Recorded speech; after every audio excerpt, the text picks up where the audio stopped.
Okay, for this one, number 3, this one's a little bit tough because of the 0.5 inside the greatest integer function. We're going to talk a lot more in this chapter about what numbers that are inside of functions like this do to the value of the function in the graph.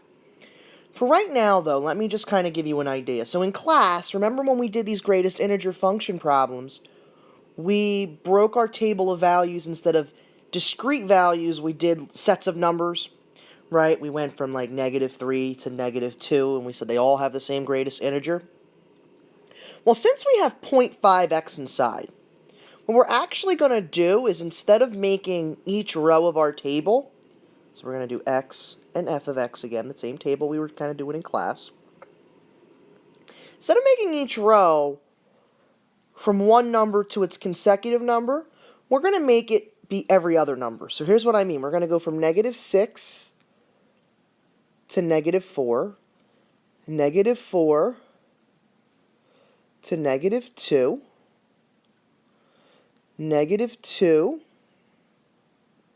to 0, because basically what that 0.5 does is it's going to stretch out my step.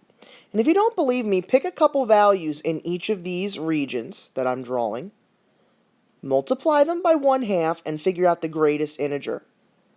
They're all going to be the same. So from -6 to -4, pick any number, multiply it by 0.5. Its greatest integer value should be -3, right? Because if you do half of -6, and half of -4, you basically get that same region that we were using in class. -3 is less than or equal to x, less than 2. That's why we're doubling it, to kind of counteract for the fact that this is 0.5 times x. And then we can follow the same pattern. So from -4 to -2, the greatest integer value will be -2. From -2 to 0, it'll be -1.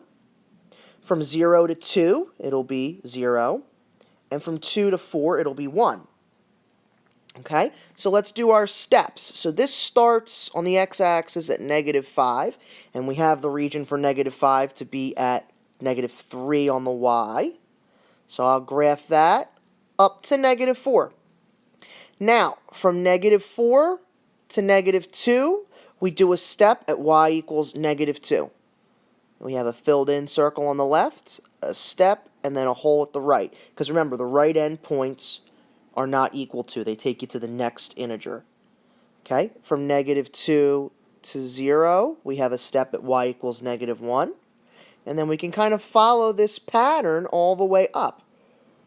We put in a dot, we draw it across now 2 boxes, and then we put our hole. We go up a box, put in the dot, and then we draw across, and we kind of run out of room here. All right, so as far as the domain and range, it's just like the domain and range from the other greatest integer functions. The domain is all reals, but the range is all integers, because that's the way the function is defined. It's defined to only give out integer values.